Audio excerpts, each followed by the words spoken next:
வணக்கம். Welcome to கதை திரட்டு audio books. இந்த வீடியோவில் நம்ம என்ன கதை கேட்க போகிறோம்னா, கனவு காலங்கள் கதையின் 2வது பகுதி. நம்ம சேனலை இது வரைக்கும் சப்ஸ்கிரைப் பண்ணாதவங்க சப்ஸ்கிரைப் பண்ணுங்க. பக்கத்தில் இருக்கிற பெல் ஐக்கானை கிளிக் பண்ணி ஆல்ங்கிற ஆப்ஷனை ப்ரெஸ் பண்ணுங்க. ஹைப்புங்கிற ஆப்ஷனை கிளிக் பண்ணி இந்த வீடியோவை ஹைப் பண்ணுங்க. வாங்க கதைக்குள்ளே போகலாம். ராமச்சந்திரனின் உடல் பரிசோதிக்கப்பட்டு அன்று மாலையே திருப்பித் தரப்பட்டது. உடன் ஈமக்கிரியை. மறுநாள் வந்த ரிப்போர்ட் அவரது மரணம் இயல்பாய் நடக்கவில்லை, வயிற்றில் நஞ்சு என்று சொல்லிற்று. நஞ்சா அண்ணாவுக்கு யார் கொடுத்திருப்பா? நெவர். வைத்தி தரையில் அடித்து சத்தியம் பண்ணினான். அவருக்கு அப்படி விரோதிகளே கிடையாது.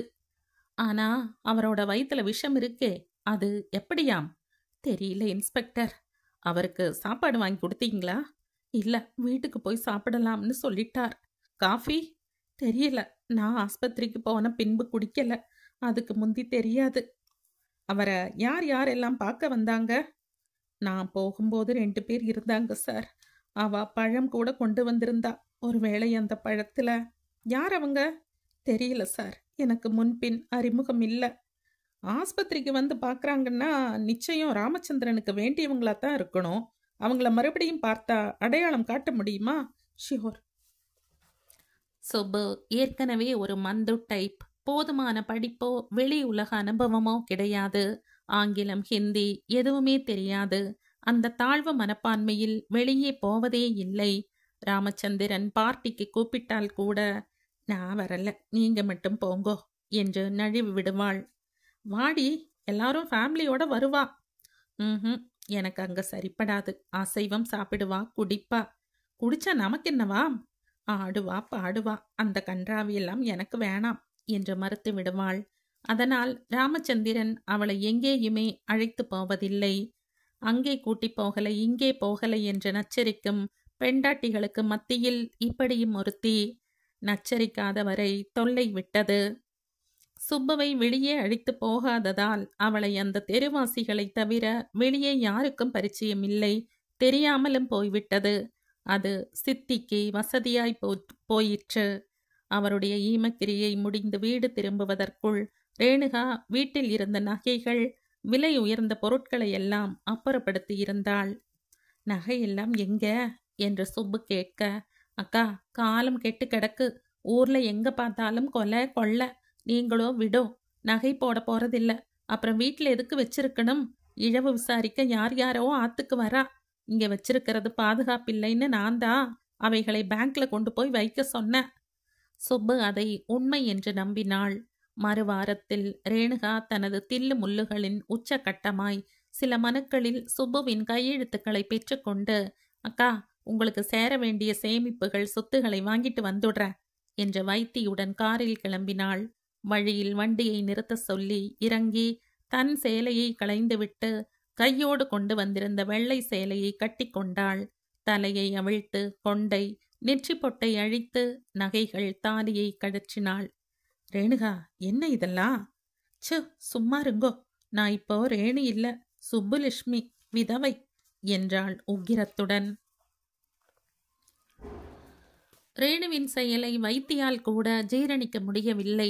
தாலி கட்டினவன் கல்லாட்டம் அருகில் இருக்கும்போது மூளி கழுத்தும் மூக்கருந்த மூஞ்சூறு போலவும் காட்சி தரும் அவளை பார்க்க அவனுக்கே சகிக்கவில்லை. ரேணு, இதெல்லாம் தேவையாடி? தேவைதான். ஏன், எதுக்கு? வேற எதுக்காம்? பணத்துக்குத்தான். பணம் தானாக வராது, நாம தான் அதை தேடிக்கணும். This is too much. சும்மா வாயை பொத்துங்கோ. சம்பாதிக்க துப்பில்ல, நியாய அநியாயம் பார்க்கறாராம். செத்து போன மனுஷன் உங்க அண்ணா தானே? அவர் இத்தனை சொத்து சேர்த்து வச்சிருக்கார், உங்களால ஏன் முடியல? அது எல்லாம் நேக்கும் தெரியும். சம்பாதிக்கிற வயசுல பொம்பளைங்க பின்னாடி அலைஞ்சேள். வெட்கம், மானம், சூடு, சொரணை இல்லாம கற்பழிப்பு. வேலையை விட்டு துரத்திட்டா. அதுக்காக என் பொண்டாட்டி விதவையா வேஷம் கட்டுறது ஏத்துக்கணுங்கிறியா? ஏத்துண்டு தான் ஆகணும், வேற வழி இல்ல. உங்களுக்கு ஒன்னும் தெரியாது. பேசாம என் பின்னால வாங்கோ. இது பாவம் டி, தெய்வ தோஷம் வரும். 13 வயசு பொண்ணை கற்பழிச்சது பாவம் இல்லை, இதுதான் பாவமா? தெய்வ தோஷமா? புண்ணாக்கு. கிடைக்கிறதுல ஒரு பங்கு உண்டியல போட்டுட்டா தோஷம் காணாம போறது. அல்லது சிறப்பு பூஜை பண்ணினா பாவம் பறந்து போறது. நாட்டுல பாவம் பண்ணவாளும் கோடி கோடியா கொள்ளையடிச்சவாளும் அப்படித்தானே பண்ணிட்டு இருக்கா. உன்கிட்ட பேசி என்னால ஜெயிக்க முடியாதடி. அதுக்காகத்தான் சொன்ன, பேசாம வாங்கோன்னு. வைத்திக்கு அவளை பார்த்து பயம் தோன்றியது. திருமணத்தின் போது பரம சாதுவாக தெரிந்தாள். வாய் அதிர பேச மாட்டாள். பணம் காசு இல்லாவிட்டாலும் பரவாயில்லை, அடக்க ஒடுக்கமான பெண்தான் வேணும் என்று மன்னி இவளை கட்டி வச்சா. இவளா அடக்கமானவள்? அடங்கா பிடாரி, பிசாசு. இவள் போற வேகத்திற்கு என்னால் ஈடு கொடுக்க முடியுமா? எல்லாம் பணம் படுத்தும் பாடு. பணத்துக்காக எப்படியெல்லாம் அலைகிறார்கள். பணத்துக்காக கொலை, கொள்ளை, ஊழல். அப்புறம் அந்த குற்றங்களிலிருந்து தப்பிக்க வேண்டி மறுபடி பணம். பணத்தை வாங்குகிறார்கள், விற்கிறார்கள். பணம் கிடைக்கும் என்றால் எந்த வேஷமும் கட்ட தயார். பணம் சேர்க்கவும் வேஷம், சேர்த்ததை காப்பாத்திக்கவும் வேஷம். நெஞ்சு வலி, முதுகு வலி, கோர்ட்டுக்கு போனால் வலிப்பு. ஊரில் இல்லாத சீக்குகள் அணிவகுக்கின்றன. வைத்திக்கு அவளை எதிர்க்க முடியவில்லை. நாட்டில் இதுவரை எத்தனையோ கொள்ளைக்காரிகளை பார்த்தாயிற்று. இவள் அவர்களுக்கு அக்கா போலும். ரேணு கொஞ்சம் கூட தயங்கவில்லை, கூச்சப்படவில்லை. சம்பந்தப்பட்ட அலுவலகங்களுக்கு சென்று, செத்துப்போன ராமச்சந்திரனின் மனைவி வந்திருக்கிறேன், எங்காத்துக்காரரின் சேமிப்பை செட்டில் பண்ணுங்கோ என்று மூக்கு சிந்தினாள். உரிமை கொண்டாடினாள். அவர்களுக்கு மறுக்க முடியவில்லை. சாட்சி யாராச்சும் இருக்காங்களா? தோ இவர் இருக்கார். யார் இது? அவரோட தம்பி. சரி, இங்க கையெழுத்து போடுங்கோ. வைத்தியம் கையெழுத்து போட வேண்டியதாயிற்று. சொந்த பெண்டாட்டி விதவை என்பதற்கு நானே சாட்சி. கஷ்ட காலம். இது எங்க போய் முடியுமோ? வர வேண்டியதெல்லாம் வந்து சேர்ந்ததும் மெல்ல மெல்ல வீட்டு நிர்வாகம் சித்தியின் கைக்கு மாறிற்று. அக்கா, உங்களுக்கு எதுவும் தெரியாது, பேசாம சாப்பிட்டுண்டு தூங்கிண்டு சிவசிவான ஆத்திலேயே கிடங்கோ என்று சுப்பலட்சுமியை மூலையில் உட்கார்த்தி வைத்தாள். வீட்டில் உட்கார உட்கார அவளது உடலும் மனமும் பலகீனமாயிற்று. தெம்பு குறைந்தது. எதிர்க்கவோ தட்டி கேட்கவோ முடியவில்லை. அதன் பிறகு பிள்ளைகளின் சலுகைகளுக்கும் தடை. செலவு அதிகமாகிறது. ஸ்கூலுக்கு வேன் எதுக்கு? பேசாம நடந்து போங்கோ. பல்லை கடித்து கொண்டு நடந்தனர். ஆத்துல இத்தனை பேர் இருக்கும்போது எதுக்கு அனாவசியமா வேலைக்காரி? உங்க அப்பா சம்பாதிச்ச சொத்தை இப்படி அழிக்கலாமா என்று மிகுந்த கரிசனத்துடன் நிறுத்தினாள். சுப்பலட்சுமிக்கு வேலை செய்து மாளவில்லை. ரேணு அவள் பாட்டுக்கு தினம் ஒரு மேக்கப்புடன் வெளியே கிளம்பி விடுவாள். சுப்புவின் உடல் பலகீனமாயிற்று. ரேணு, நேக்கு முடியலடி. அப்ப பிரியாவையும் துணைக்கு வச்சுக்கோ. அவ படிக்க வேணாமா? படிச்சு என்ன கிழிக்க போறாளாம். என்னைக்கு இருந்தாலும் சமைச்சு போடணும், தோச்சு போடணும். அதை இப்பவே கத்துண்டுட்டோமே. இல்ல, நான் படிக்கணும். அம்மா சொல்லுங்கோ. ஏய் பிரியா, என்ன இது பிடிவாதம்? பெரியவா சொன்னா அனுசரிக்கணும். அம்மாவுக்கு ஒத்தாசையா இருன்னு தானே சொல்றேன். அனுசரிக்கிறேன் சித்தி, ஒத்தாசையாவும் இருக்க. ஆனா படிப்பை மாத்திரம் நிறுத்திடாதீங்கோ. உங்களை கெஞ்சி கேட்டுக்கிறேன். வீட்டு வேலையை முடிச்சிட்டு தான் ஸ்கூலுக்கு போகணும். சரி, கழுவணும், துடைக்கணும், துவைக்கணும், அயன் பண்ணணும், சமைக்கணும். எல்லாத்தையும் செய்யறேன் சித்தி. கெஞ்சி கூத்தாடி விடியற்காலையில் எழுந்து படித்து வீட்டு வேலைகளை செய்துவிட்டு பிரியா பள்ளிக்கூடம் போவாள். மாலையில் திரும்பி வந்ததும் மறுபடியும் வேலை. அவற்றையெல்லாம் சுப்புவுக்கு சகித்து கொள்ள முடியவில்லை.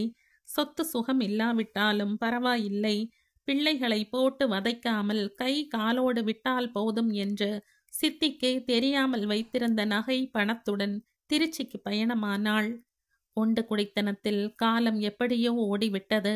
எப்படியோ வாழ்ந்தவர்களை இன்று சீந்துவாரில்லை. இந்த லட்சணத்தில் பிரியா மெடிக்கல் படிக்கிறேன் என்கிறாளே. ஈஸ்வரா, நான் என்ன பண்ணுவேன்? எல்லாம் அவன் செயல். நடக்கிறபடி நடக்கட்டும். விசனத்துடன் தூங்கி போனாள். ஸ்ரீரங்கம். காலை 6 மணிக்கெல்லாம் கோயில் வளாகம் சுறுசுறுப்படைந்து விடுவது வழக்கம். கடைகளிலும் இறைச்சல். அதிகாலையில் எழுந்து காவிரியில் ஒரு முழுக்கு போட்டு வெடவெட குளிருடன் கோயிலை சுற்றுவது சிலருக்கு பக்தி, பலருக்கு அதுவே வாக்கிங். சுவாமியை தரிசித்த மாதிரியும் ஆயிற்று. நடக்கும்போது புத்துணர்ச்சி. அப்படியே வீடு திரும்பும்போது வீட்டிற்கு காய்கறிகள், இலை, பூ, பேப்பர், பால் என்று வாங்கி போய்விடலாம். சுப்பலட்சுமி தினசரி தரிசனத்திற்கு வருவதில்லை. அதற்கான தெம்பு அவளிடம் இல்லை. அவகாசமும் கிடையாது. அன்று என்னவோ தோன்றியது. பிரியாவுடன் கிளம்பியிருந்தாள். பெட்டி கடைகளில் சூடத்திற்கும் நெய் விளக்கிற்கும் கூவி கூவி அழைத்தனர். மனிதர்களை விட மாடுகளுக்கு பக்தி அதிகம் போலும் அலைந்து கொண்டிருந்தன. தரிசனம் முடிந்து சந்தன கீற்றுடன் வெளியே வரும்போது மண்டப வாசலில் இருந்து ஸ் ஸ் என்று அழைப்பது போலிருக்க பிரியா திரும்பி பார்த்தாள். வளையல் கடையருகே இளைஞன் ஒருவன் மட்டுமே தெரிந்தான். அவன்தான் அழைத்திருக்க வேண்டும். அந்த முகத்தை அவளுக்கு பரிச்சயமில்லை. ஆனால் ஒரு வரவேற்பு புன்னகை. சுப்பு, ஏண்டி வாய் பார்த்துட்டு நிக்கிற, நாழியாகல என்று கத்த சின்னதாய் ஒரு சொடுக்கு சொடுக்கிவிட்டு நடக்க ஆரம்பித்தாள். கடை வீதியிலும் கோயிலிலும் இந்த மாதிரி அழைக்கும் சிரிக்கும் பிசாத்துக்களுக்கு பஞ்சமில்லை. அவர்களை மைண்ட் பண்ணக்கூடாது. முகம் கொடுத்தால் கண்ணடிப்பர், முறைத்தால் நழுவுவர் ஜொல்லர்கள். அந்த இளைஞனும் கூட ஜொல்லு பார்ட்டி என்றுதான் பிரியா நினைத்திருந்தாள். மறுநாள் தான் தெரிந்தது அது வேறு யாருமில்லை, சிவா என்பது. அன்று ராத்திரி வீட்டுக்கு வந்தவன், சுப்புவால் விரட்டப்பட்டவன். இருளில் அன்றைக்கு முகம் சரியாய் தெரியவில்லை. அப்போதே அவனை மறக்கவும் செய்திருந்தாள். ஆனால் சிவா அவளை தினமும் தொடர்ந்து கொண்டிருந்தான். கோயில் என்றில்லை, படித்துறைக்கு போனால் அங்கே அவன். ரேஷன் கடையிலும் அவனது முகம், பஸ் ஸ்டாப்பில் அவனது நிழல், அதே புன்னகை. அவளுக்கு அதிக நாள் சகித்து கொள்ள முடியவில்லை. என்ன நினைத்து கொண்டிருக்கிறான் இவன்? ஒரு சமயம் பால் பூத் கியூவில் வைத்து, மிஸ்டர், உங்க மனசுல என்ன நினைச்சுருக்கேள் என்று கத்தினாள். ஒன்ன மட்டும். இந்த லொள்ளு எங்கிட்ட வேணாம், உங்கிட்ட தான் வேணும் என்று அவளை தொடர ஆரம்பித்தான். உங்க நோக்கம் என்ன? உங்கிட்ட பேசணும். பேச நீ யார்? உனக்கு என்ன உரிமை? உன் மாமன் மகன், அந்த உரிமை போதாதா? அதற்குள் பால் பூத்தை மூடிவிட்டனர். பிரியாவுக்கு கோபம். பால் இல்லாமல் திரும்பினாள். அம்மா திட்டுவாள். எங்கே வாயை பார்த்து நின்ன, பொறுப்பில்லாத ஜடம், சனியன் என்றெல்லாம் அபிஷேகிப்பா. ஆத்துல தினம் பால் வாங்கறதில்லை, வாரம் ஒரு முறைதான். வாங்கி மோருக்கு வைத்து தினமும் புளிச்ச மோர். இன்று வாங்கவில்லை என்றால் இன்னும் ஒரு வாரத்துக்கு பிரச்சனை. என்ன செய்யலாம் என்று எரிச்சல். இடையில் இவன் வேறு. பிரியா, உன் சங்கடம் புரியுது. பால் தானே, இந்தா இதை எடுத்துட்டு போ. வேணாம். ஏன்? யாருடைய உதவியும் எங்களுக்கு தேவையில்லை. நான் வந்ததே உங்களுக்கு உதவத்தான். அவளுக்கு அதற்கு மேலும் அவனுடன் வாக்குவாதம் பண்ணி கொண்டிருக்க முடியவில்லை. காசை கொடுத்துவிட்டு பால் பாக்கெட்டை பிடுங்கிக் கொண்டு நடந்தாள். வெளியே வெறுப்பை கொட்டினாலும் உள்ளுக்குள் அவனை பார்க்கும் போதெல்லாம் ஒரு படபடப்பு, நெஞ்சில் பரிதவிப்பு. உடல் முழுக்க உஷ்ணம் பரவி பிளவுஸின் கக்கம் நனைந்து போயிற்று. அம்மா விரட்டி அடிக்கிறாள். இவன் என்னடாவென்றால் சுற்றி சுற்றி வரான். அம்மா ஏன் விரட்ட வேண்டும்? அவளுக்கு இவன் பேரில் என்ன வெறுப்பு? அம்மாவை கேட்டால் சொல்ல மாட்டா, அழுத்தக்காரி. அவளுக்கு பின்னில் எத்தனையோ சோகங்கள், பாதிப்புகள், அத்தனையும் உள்ளுக்குள் வைத்து பூட்டி வைத்திருக்கிறாள், திறப்பதில்லை. சிவாவை பார்த்தால் மோசமானவனாக தெரியவில்லை. கனிவு, குழைவு, என்னதான் நடந்தது என்று அவனிடமே கேட்டுவிட்டால் என்ன? அப்ளிகேஷன் அனுப்ப வேண்டி போஸ்ட் ஆபீஸ் போன போது அங்கும் அவன், அதே புன்னகை. இங்க நீ என்னை எதிர்பார்க்கல இல்ல? எதிர்பார்த்தேன். தேங்க் காட், என் மேல உள்ள கோபம் எல்லாம் போயிருச்சுன்னு தோன்றது. நீங்க யாருன்னு தெரிஞ்சுக்கலாமா? அதான் சொன்னனே, உங்க மாமா பையன். ஓ, இப்ப என்ன பண்றேன்னு கேக்குறியா? சங்கராச்சாரியார் இல்ல, அவரோட பிரதம சீடர்களில் ஒருத்தரோட சேர்ந்து வேதா கிளாஸ் நடத்துறேன், உபன்யாசம் பண்றேன். விரும்பினா நீயும் கிளாஸுக்கு வரலாம். அந்த வார்த்தைகள் பிரியாவுக்கு அவன் பேரில் ஒரு மதிப்பையும் மரியாதையையும் ஏற்படுத்தின. ஒரு நம்பிக்கையை தோற்றுவித்தன. அம்மாவுக்கு உங்க பேர்ல என்ன கோபம்? கோபம் என் பேர்ல இல்ல, எங்க அம்மா பேர்ல. உனக்கு தெரிஞ்சுக்கணும்னா சொல்ற. சொல்லுங்கோ. உங்க அம்மா மும்பை போகும்போது பாதுகாப்பு கருதி தன் நகைகளை எங்க அப்பாட்ட கொடுத்திருந்தா. 1 வருஷம் கழிச்சு பணமுடை வந்தப்போ அந்த நகைகளை திருப்பி கேட்டா. அம்மாவும் அதை திருப்பி கொடுத்திருக்கா. பிசினஸ்க்கு வேண்டி நகைகளை பேங்க்ல வைக்க போனப்போ உங்க அப்பாவுக்கு அதிர்ச்சி. அவைகள் எல்லாமே கில்ட் என்று தெரிந்திருக்கிறது. ஏதோ ஒரு பேராசையில எங்க அம்மா அப்படி பண்ணிட்டா. அதுக்கப்புறம் 2 குடும்பத்துக்கும் சண்டை, மனஸ்தாபம். உங்க அப்பா எங்க அப்பாவை வெட்டுவேன் குத்துவேன்னு சொல்லி ஊர்ல தலை தூக்க விடாதபடி விஷயத்தை நாரடிச்சிட்டார். உங்க அம்மா பண்ண தப்புக்கு நீங்க என்ன பண்ணுவேளாம்? அம்மா உங்களை ஏன் வெறுக்கணும்? அவளை குறை சொல்றதுல அர்த்தம் இல்ல. ஏன்னா அவ அந்த அளவுக்கு அவ வஞ்சிக்கப்பட்டிருக்கா. பிரியா, உங்க அப்பா இருந்தவரை எத்தனை செழிப்போட இருந்தீங்க. எல்லாத்தையும் இப்போ உங்க சித்தப்பா அனுபவிக்கிறார். நீங்க கஷ்டத்தில். இதெல்லாம் தேவையா? எங்க சொத்தை கொடுன்னு அடிச்சு கேட்க வேணாமா? கேட்கவும் கேட்டு வாங்கி தரவும் எங்களுக்கு யார் இருக்கா? ஏன் நான் இல்லையா? உறவுக்காரெல்லாம் சௌக்கியமா இருக்கும்போது நீங்க மட்டும் உண்டு குடித்தனம். அம்மா கிட்ட பேசி என்னை ஆத்துல சேர்த்துக்க சொல். உங்க சொத்தை நான் மீட்டு தர்றேன். இப்போது சிவாவை பற்றி அவளது மனதில் நல்ல அபிப்பிராயம் தோன்றியிருந்தது. பிரியா அவனை நம்பினது வாழ்க்கையில் அவள் செய்த முதல் தவறு, மிக பெரிய தவறும் கூட. சிவா அவளை விடுவதாக இல்லை. பிரியாவின் முகத்தில் தெரிந்த மலர்ச்சியை தனக்கு சாதகமாய் பயன்படுத்தி கொள்ள ஆரம்பித்தான். அடிக்க அடிக்க இரும்பு விரியும், இழுக்க இழுக்க ரப்பர் நீளும், மிதிக்க மிதிக்க சேறு குழையும். அவளிடமும் ஒரு குழைவு ஏற்பட்டிருந்தது. பிரியா, உன்னை நினைச்சா பாவமா இருக்கு. நீ என்ன அனாதையா? இல்லாதவன்னா பரவாயில்ல, உங்களுக்கு என்ன தலையெழுத்து? நீ நல்ல பெண், புத்திசாலி, உலகத்தை புரிஞ்சு கொண்டிருப்பவ, நன்னா படிக்கிறவ. உனக்கு நிச்சயம் பிரகாசமான எதிர்காலம் இருக்கு. நீ மெடிக்கலுக்கு அப்ளை பண்ணி படிக்கணும். அதுக்கெல்லாம் வசதி வேணாமா? நான் உதவி பண்ற. நீங்களா? ஆமா, ஊர்ல எத்தனை குழந்தைகளுக்கு படிக்க உதவி பண்ணிட்டு இருக்கேன்னு தெரியுமா? அதெல்லாம் வெளியே சொல்லப்படாது.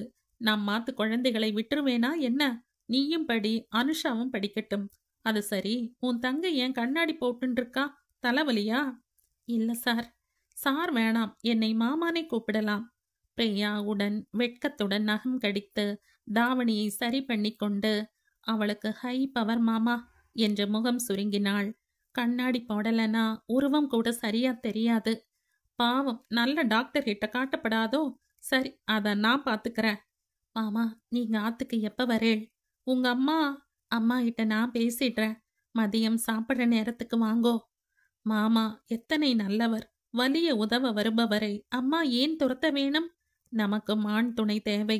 நமக்குன்னு வேறு யார்தான் இருக்காங்களாம்? அம்மாக்கு அது ஏன் புரிய மாட்டேங்குது? சுப்புலட்சுமியிடம் ஒரு பழக்கம். அவளுக்கு யார் மேல் எத்தனை கோபம் இருந்தாலும் சாப்பாட்டு நேரத்திற்கு வீட்டுக்கு வந்து விட்டால் மனம் இளகிப் போவாள். இந்த உலகத்தில் வேறு எதாலும் யாரையும் திருப்திப்படுத்தி விட முடியாது. கொடுப்பதற்கு அளவில்லை, பெறுபவர்களின் ஆசைக்கும் எல்லை இல்லை. ஆனால் பசி அப்படி இல்லை. பசித்தவருக்கு அந்த நேரத்திற்கு ஆகாரம் கொடுத்தால் அவரது வயிறும் மனமும் நிறைகிறது. ஒரு மனிதன் போதும் என்று நினைப்பதும் சொல்வதும் சாப்பிடும்போது மட்டும்தான். அந்த நேரம் சாப்பிடுபவருக்கும் சாப்பாடு போடுபவருக்கும் இருவருக்குமே ஆனந்தம். பசியோடு வருபவர்களுக்கு சாப்பாடு கூட போடவில்லை என்றால் அப்புறம் மனுஷியாய் பிறந்து என்ன பிரயோஜனம் என்று நினைப்பவர்களில் சுப்புவும் ஒருத்தி. அது பிரியாவுக்கும் தெரியும். அதனால் தான் சாப்பாட்டு நேரத்திற்கு சிவாவை அவள் வர சொல்லி இருந்தாள். அவனும் சரியாய் வந்தான். சுப்புவை வென்றான். அதன் பின்பு அடிக்கடி வர ஆரம்பித்தான். அடிக்கடி அவர்களை வெல்லவும் செய்தான். சிவா, ரேஷன் கார்டு புதுப்பிக்கணுமாம். நானும் 4 முறை போய் வந்துட்டேன். முடியல. அத்தை, யாம் இருக்க பயமேன். அப்புறம் வேறு சமயம். அத்தை, ஆத்துல கரண்ட் இல்லையா? பணம் கட்டலேன்னு ஃபியூசி பிடுங்கிட்டு போயிட்டா. என்கிட்ட சொல்றதுக்கு என்னவாம்? உனக்கு எதுக்குப்பா சிரமம்? இதுல என்ன சிரமம்? நான் இப்பவே போய் கட்டிடுறேன். கட்டினான். பவர் வந்தது. அத்தை, ஒரு வயசு பொண்ணு தெருவுக்கு போய் தண்ணி பிடிக்கலாமா? ஆத்துலயே பைப் போட்டுக்கப்படாதா? கார்பரேஷன் சம்மதிக்கணுமே. சிவா சம்மதிக்க வைத்தான். அவனே கூட இருந்து வீட்டிற்குள் பைப் இழுத்து கொடுத்தான். அவர்களின் வயிறு குளிர்ந்து போயிற்று. பிரியாவுக்கும் அனுஷாவுக்கும் அவன் துணிமணிகள் வாங்கி வருவான். சுப்பு, எதுக்கு இதெல்லாம் என்பாள்.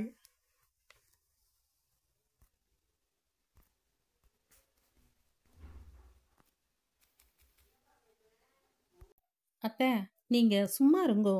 சோறு தண்ணி இல்லாட்டியும் பரவாயில்ல. ஆனா நமக்கு மானம் முக்கியம். எப்படியெல்லாம் வாழ்ந்த குழந்தைங்க இப்படி கிழிஞ்ச துணி உடுத்திண்டு போறத பார்க்க என் மனசு கேட்கல. சுப்ப உருகி போனாள். சிவா, என்ன மன்னிச்சிருப்பா. ஆரம்பத்துல உன் மனசு புரிஞ்சுக்காம ஏதேதோ பேசிப்புட்டேன். நீ வந்த பின்தான் இந்த ஆத்துல ஒரு கலை பிறந்திருக்கு. பிரியா இதுதான் தருணம் என்று, அம்மா, மாமா நமக்கு இன்னும் எவ்வளவோ ஒத்தாசை பண்ணணும்னு தான் நினைக்கிறார். ஆனா நீ தான் பிடி கொடுக்க மாட்டேங்கிற. என்ன சொல்ற நீ? அம்மா, மறைக்காம உண்மையை சொல். அப்பாவை கொன்னது வைத்திய சித்தப்பா தானே? யாருக்கு தெரியுமாம்? அப்புறம் அவர் இல்லைனா வேற யாராம்? அம்மா, நீ ஏன் பயப்படணும்? பயப்படாம என்ன பண்ண சொல்றியாம்? வாழ வழி இல்லாம ஆத்துக்கு ஓடி வந்து காலில் கதறினவனை சேர்த்துண்டது ஏன் தப்பு? அப்புறம் வஞ்சகம் பண்ணி சொத்தையெல்லாம் பிடுங்கின்றவன் பிள்ளைகளையும் தீர்த்து கட்ட மாட்டான்றது என்ன நிச்சயம்? எனக்கு வேற எதுவும் வேணாம். என் சொத்தெல்லாம் நீங்க 2 பேரும் தான். உங்களுக்கு ஒண்ணுன்னா என்னால அதை தாங்கிக்க முடியாது. அம்மா, இப்பவும் ஒன்றும் கெட்டு போயிடல. போலீஸ்க்கு போவோம். அப்பாவை கொன்னது அவர்தான்னு சொல்லி. அதுக்கு என்ன ஆதாரம்? நடக்கிற காரியத்தை பாரு. அத்தை, மாமாவோட உயிரை நமக்கு திருப்பி கொண்டு வர முடியாது. ஆனா அவரோட சம்பாத்தியத்தை நிச்சயம் மீட்கலாம். நான் மீட்டு தரேன். உடனே மும்பைக்கு கிளம்புங்கோ. மும்பைக்கா? டிக்கெட் நான் வாங்கி தரேன். எல்லாரும் என் கூட வாங்கோ. 10 வருடங்களில் பெயர் மாற்றத்தை தவிர மும்பையில் பெரிதாய் வேறு எதுவும் நடந்துவிடவில்லை. அதுவும் அந்த மாதுங்கா பகுதி. அதே முருகன் கோயிலில் பளபளப்பு ஏறி இருக்கிறது. அதே நாயர் கடைகள், அதே நெரிசல். பஸ்ஸிற்கு யோகியமான கியூ. நிமிடத்திற்கு ஒரு ரயில். அத்தனையிலும் கூட்டம். அந்த தெருவில் அப்போதே தெரிந்த முகங்கள் யாரும் இல்லை. முன்பு பழகினவர்கள் எல்லாம் வேறு எங்காவது போயிருக்க வேண்டும். அவர்களுடைய வீட்டை பார்த்ததும் சுப்புலட்சுமிக்கே முதலில் அடையாளம் தெரியவில்லை. அந்த அளவிற்கு முகப்பில் பிரம்மாண்டம். தைல மரங்கள், ரோஜா பந்தல், வாசல் முழுக்க கிரானைட் பதித்து பளபளப்பு. ஆள் உயரத்திற்கு காம்பவுண்ட், ராட்சத கேட். உள்ளே 2-3 கார்கள். வாட்ச்மேன் அவர்களை உள்ளே விட மறுத்து விட்டான். நீங்களாம் யாரு? வந்து இந்த வீட்டு ஓனர். ஓனரா? ரேணுகா மேடம் தானோ ஓனர்? அதற்குள் ரேணுகா பால்கனியில் இருந்து என்னங்க கலாட்டா என்று கத்தினாள். அவள் கூலிங் கிளாஸ் அணிந்திருந்தாள். ஜில் என சிங்கப்பூர் மேக்ஸி, கழுத்து கொள்ளாமல் நகைகள். வைத்திக்கு கல்யாணம் பண்ணி வைத்த போது ரேணு மாற்று புடவை கூட இல்லாமல் வீட்டுக்கு வந்தது சுப்புவுக்கு ஞாபகத்திற்கு வந்தது. அன்று அவர்கள் பணம் காசை பெரிதாய் மதிக்கவில்லை. அப்படி நினைத்திருந்தால் ராமச்சந்திரனின் வசதிக்கு லட்சாதிபதி பெண்களை தேடி பிடித்திருக்கலாம். அவர் எதிர்பார்த்ததெல்லாம் குணம், பண்பாடு, நல்ல நெறிமுறைகள். வைத்தி ஏற்கனவே கெட்டுப்போனவன், கெட்ட பழக்கங்களுக்கு ஆளானவன். அவனுக்கு தேவை பணம் இல்லை, பரஸ்பர துணை. அவனை திருத்தவும் நல்வழிப்படுத்தவும் நேர்மையான மனைவி வேண்டும். அந்த ஒரே நோக்கத்தில்தான் ரேணுவை கட்டி வைத்தனர். ஆனால் அந்த நோக்கம் எதுவுமே நிறைவேறாதது மட்டுமின்றி அவளே அவருக்கு யமனாகவும் அமைந்து விட்டிருந்ததுதான் பரிதாபம். ரேணு வேண்டா வெறுப்பாய் கை காட்டின பின்புதான் அவர்களுக்கு அனுமதி கிடைத்தது. எல்லாம் நேரம். எங்கள் வீட்டில் இருந்து கொண்டு எங்களையே அந்நியமாக்குகிறாள். சுப்புவுக்கு அந்த இடத்தை பார்க்க பார்க்க கண் கலங்கிற்று. பிரியாவுக்கும் பழைய நினைவுகள் அலையடிக்க ஆரம்பித்தன. இங்கே துளசி மாடம் இருந்தது. இங்கே மாமரம், அதில் ஊஞ்சல். அப்பா இந்த இடத்தில் அமர்ந்துதான் சிரசாசனம் பண்ணுவார். இது என் ரோம். இது அம்மாவோட பூஜை ரோம். சிவாவிடம் பெருமை பொங்க பிரியா வீட்டை சுற்றி காண்பித்தாள். அனுஷாவுக்கு எந்த ஞாபகமும் இல்லை. அவள் அப்போது ரொம்ப சின்ன பெண். இப்போது அவளுக்கு எல்லாமே அதிசயமாய் இருந்தது. அம்மா, இது நம்ம வீடா? ஆமாண்டி. இத்தனை பெருசை வச்சுட்டு நாமையா அங்க அப்படி கஷ்டப்படணும்? அவளுக்கு பதில் சொல்ல முடியவில்லை. ரேணு சித்தி அவர்களை வெறுப்புடனேயே நடத்தினாள். அவள் செழித்து கொழுத்திருந்த அளவிற்கு வைத்து இல்லை. அவன் சீக்கடித்து இருமலும் எலும்புமாய் அறைக்குள் படுத்திருந்தான். அவனுக்கு சரியாய் பேசக்கூட முடியவில்லை. பூஜை அறையில் ராமச்சந்திரனின் படம் இல்லாது போகவே சுப்புவுக்கு பக் என்றிருந்தது. அவரையே தூக்கி எறிந்தவளுக்கு அவரோட படமா பெருசு? அதெல்லாம் பரணில் கிடக்கும். பிரியா ஆர்வத்துடன் பீரோவை திறந்து அங்கே இருந்த ஆல்பங்களை தேடினாள். அவர்களுடைய பழைய ஆல்பங்கள் இல்லாமல் போகவே சித்தியிடம் கேட்க அவளுக்கு மூக்கு சிவந்தது. யார கேட்டுண்டு பீரோவை திறந்த? திருட்டு ராஸ்கல் என்று அவள் கத்தவே பிரியாவுக்கும் ரோஷம் பொங்கிற்று. சித்தி, வாய மூடு. இங்க யாரு திருடி? யாரடி ராஸ்கல்? நீயா இல்ல நானா? இது எங்க வீடு, எங்க பீரோ. எங்காத்திலேயே வந்து எங்க அப்பாவை கொன்னு எல்லாத்தையும் திருடிண்டு என்ன திருடிங்கிறேள்? அரை வேண்டி முண்டம்.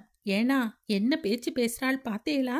இவளுக்கு சோறு போட்டேன், ஸ்கூல் ஃபீஸ் கட்டினேன். இப்ப என்னையே எதிர்த்து பேசுறா. அக்கா, என்ன இது அபச்சாரம்? பெண்ணை பேச விட்டு வேடிக்கை பார்க்கிறேளா? முதல்ல எல்லாரும் வெளியே போங்கோ.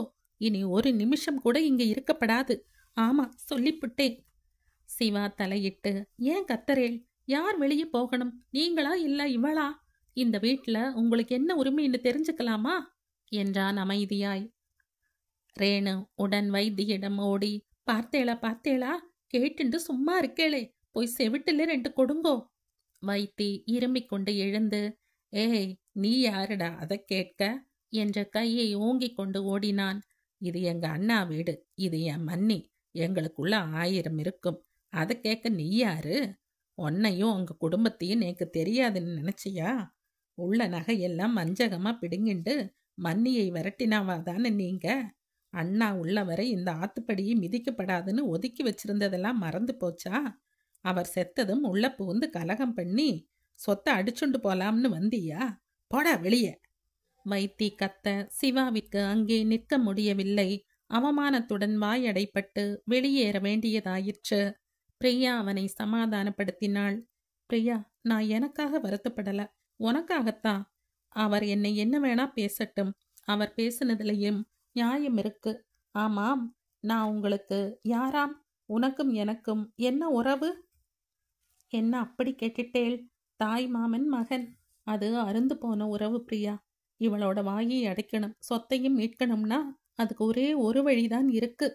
என்ன மாமா, நீ என்னை கட்டிக்கணும், அப்புறம் உன் புருஷனா இருந்து இவாளை கவனிச்சுக்கிற, என்ன சொல்ற? பிரியா அவனிடமிருந்து அந்த கேள்வியை எதிர்பார்க்கவில்லை. அப்படியே வாய் அடைத்து போய் நின்றாள். திருச்சி, மும்பையில் இருந்து அவர்கள் திரும்பி வந்து ஏறக்குறைய 1 மாதமாகிவிட்டிருந்தது. இந்த இடைவெளியில் சிவா 10-15 முறை வீட்டிற்கு வந்திருப்பான். ஆனால் பிரியா அவனிடம் முகம் கொடுக்கவே இல்லை. அவன் மேல் அப்படி ஒரு கோபம், தன்னை கட்டிக்கொள்ளும் நோக்கம் சிவாவிடம் இருக்கும் என்று அவள் கொஞ்சமும் எதிர்பார்க்கவில்லை. யோசித்து பார்க்கும்போது திட்டமிட்டே அவன் செயல்படுகிறானோ என்று பிரியாவுக்கு தோன்றியது. மும்பைக்கு அழைத்து போனது, சொத்தை வாங்கி தருகிறேன் என்று பேசினது, பதிலுக்கு அவர்கள் பேசினது எல்லாமே ஒரு முன் ஏற்பாடோ? ஏன், எதற்காக இந்த ஏற்பாடு? சிவா என் முறை பையனா இருக்கலாம், ஆனால் எடுத்த எடுப்பில் கல்யாணம் என்று பேசுவது எந்த விதத்தில் முறை? இதற்குத்தான் இத்தனை நெருங்கி நெருங்கி வந்தானோ? உதவுகிறேன் என்பதெல்லாம் வெறும் வேஷமோ? முறை மாமன் என்பதற்காக உடனே சம்மதித்து விட முடியுமா என்ன? எனக்கும் அவன் பேரில் ஒரு ஈடுபாடு, ஆசை வர வேணாமா? கல்யாணம் என்பது அத்தனை சாதாரண விஷயமா என்ன? எங்களுக்கு வசதி இல்லை, கேட்க ஆள் இல்லை என்பதால் தானே இப்படி முச்சந்தியில் வைத்து கல்யாணம் பேச முடிகிறது? அவளுக்கு அழுகை அழுகையாய் வந்தது. மூக்கில் வடவடப்பு, நெற்றி நரம்புகள் புடைத்து கொண்டு வந்தன. எனக்கு போய் கல்யாணமா? இடுப்பில் தாவணி கூட சரியாய் நிற்கவில்லை. அதற்கெல்லாம் ஒரு வயசு வேணும், பக்குவம், அதெல்லாம் என்னிடம் இருக்கிறதா? அப்புறம் எப்படி கேட்க தோன்றிற்று? ஏதோ கஷ்டப்பட்டு +2 முடித்திருக்கிறேன், திருமணத்திற்கு 18 வயது வேண்டும் என்று சட்டம் இருக்கிறதே, அது கூடவா இந்த மாமனுக்கு தெரியவில்லை? அப்படி என்ன அவசரம்? அவசரம் என்றால் ஊரில் பெண்களா இல்லை, யாரையாவது கட்டிக்கொள்ள வேண்டியதுதானே? அவளது உள்ளம் குமரிற்று. ஆனால் வெளிப்படுத்த முடியவில்லை. வாயை திறந்தால் வார்த்தைகள் எசகு பிசகாய் விழும் போல் இருந்தன. அதனால் கப்சிப் மௌனம்தான். சிவா பொறுமை இழந்து, பிரியா, நீ இன்னும் உன் முடிவு சொல்லல. யோசிக்கணும். 1 மாசமா இதையே தான் சொல்லின்னு இருக்க. அத்தை, நீங்க என்ன சொல்றேள்? இதுல நான் சொல்ல என்ன இருக்கு? நீயாச்சு அவளாச்சு. பிரியா ப்ளீஸ், கையை விடுங்கோ, நான் படிக்கணும், மெடிக்கல் சீட் கிடைச்சுடுத்தோ. பிரியா, சொல்றத கேளு. நானே முன்பு உன்னை மெடிக்கலுக்கு அப்ளை பண்ணுன்னு சொன்னேன், இப்ப வேணாங்கிற. ஏன்? எல்லாம் உங்க குடும்ப நன்மைக்காகத்தான். யோசிச்சு பாரு, படிக்கலாம், தப்பில்ல, நல்லதுதான். ஆனா அதுவரை உங்க அம்மா தங்கையோட நிலைமையை நினைச்சுப்பார். அவளையெல்லாம் காப்பாத்த வேணாமா? மாமா, நீக்கு ஒரே குழப்பமா இருக்கு, ஆள விடுங்கோ. பிரியாவுக்கு சொந்தமாய் எந்த முடிவும் எடுக்க முடியவில்லை. கல்யாணமாம், அப்புறம் என் லட்சியம் என்னாவது? இதற்காகவா இத்தனை கஷ்டப்பட்டு படித்தேன்? 20 லட்சம் 30 லட்சம் கொடுத்து சீட்டு வாங்க அலைகிறார்கள். எனக்கு தானாகவே கிடைத்திருக்கிறது. அதை எப்படி வேணாம் என்று சொல்ல முடியும்? மடத்தனம், பைத்தியக்காரத்தனம் அல்லவா? அம்மாவாவது சப்போர்ட் பண்ணுவாள் என்று பார்த்தவளுக்கு ஏமாற்றம். நான் மெடிக்கல் போவதில் ஆரம்பத்திலிருந்தே அவளுக்கு விருப்பமில்லை. என்ன செய்ய போறேன்? பேசாமல் சாமி மேல் பாரத்தை போட்டு விடலாம். பிரியா சமயபுரம் போனாள். அங்கே பூஜை தட்டில் சீட்டு எழுதி போட்டுவிட்டு தேர்தல் ரிசல்ட்டுக்காக காத்திருக்கும் அரசியல்வாதி போல படபடப்புடன் நின்றிருந்தாள். குருக்கள் கொடுத்த சீட்டை பிரித்து பார்க்க மெடிக்கல் படிப்பதே நன்று என்று வந்தது. அவளுக்கு சந்தோஷம் பிடிபடவில்லை. நேராய் டீச்சரின் வீட்டுக்கு சென்று விபரம் சொன்னாள். பிரியா, இதுல என்ன குழப்பம்? உன்ன மாதிரி புத்திசாலி பொண்ணுங்க அமையறதே கஷ்டம். இது அருமையான வாய்ப்பு, விட்டுடாத என்ற அறிவுரை கூறினார் ஆசிரியர். அம்மா சம்மதிக்கணுமே, நான் அவங்க கிட்ட பேசுறேன். டீச்சர் சிபாரிசுக்கு வர சுப்புவின் கோபம் அதிகமாகவே செய்தது. நிலைமை புரியாம பேசாதேள், இவ படிச்சு என்ன கிழிக்க போறாளாம். இந்த காலத்துல மெடிக்கல் கிடைக்கிறது சாதாரண விஷயமா என்ன?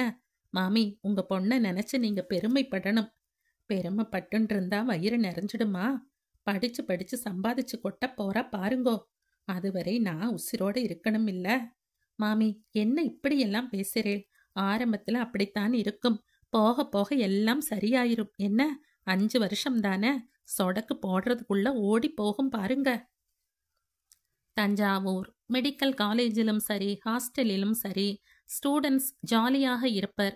மெடிக்கல் என்றாலே ஓரளவிற்கு வசதி படைத்தவர்களால் தான் படிக்க வைக்க முடியும். அதனால் மாணவர்களிடம் பண பிரச்சனை எழுவதில்லை. விதம் விதமாய் உடுத்துவர், ஜோவியலாக பழகுவர். வெளியே ஆண் பெண் என்று தன்னந்தனியாக போனாலும் கேம்பஸிற்குள் அந்த வித்தியாசம் இல்லை. வகுப்பில் அடுத்தடுத்து அமரலாம், புல்வெளியில் கை கோர்த்து நடக்கலாம். அரட்டை யாரும் விகற்பமாய் பார்ப்பதில்லை. ஆனால் பிரியாவால் அப்படி ஜோவியலாய் இருக்க முடியவில்லை. அவள் ஒரு தனிமை விரும்பி எப்போதும் மரத்தடியில் தனியாகத்தான் அமர்ந்திருப்பாள். பசங்கள் விளையாடுவர், பேட்மிண்டன், வாலிபால். அவள் எதிலும் சேர்வதில்லை. புத்தகங்கள்தான் அவளது நண்பன். தோழிகள் அவளை சீண்டுவர். உனக்கு என்ன பிரச்சனை? ஏன் எப்போதும் உம்மென்னு இருக்க? கமான்யா, பி ஹாப்பி. நேக்கு முடியல. ஏன், ஏதும் சீக்கா, தலைவலியா? இல்ல. அப்புறம் வேற என்ன? யாரையாவது காதலிக்கிறையா? இல்ல. இல்லாட்டா இப்படி போர் அடிக்க வேண்டிய அவசியமே இல்ல. குடும்பத்துல ஏதும் பிரச்சனையா? ஆமாம் என்று ஒதுங்கிக் கொள்வாள்.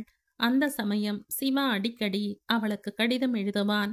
ஒவ்வொரு கடிதத்திலும், நீ இல்லாமல் எனக்கு முடியல, உன்னை அந்த அளவுக்கு நேசிச்சுட்ட என்று எழுதுவான்.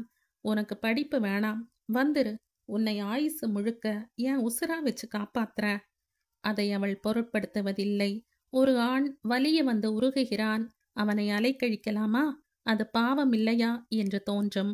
அடக்கிக் கொள்வாள். ஒரு சமயம், உங்க அம்மாவுக்கு உடம்பு ரொம்ப முடியல, உடனே கிளம்பி வா என்று தந்தி கொடுத்திருந்தான். அவள் பதற்றத்துடன் திருச்சிக்கு போய் பார்க்க சுப்புலட்சுமிக்கு எதுவும் இல்லை. மாறாக, ஏண்டி வந்துட்ட என்று சுப்பு கத்தினாள்.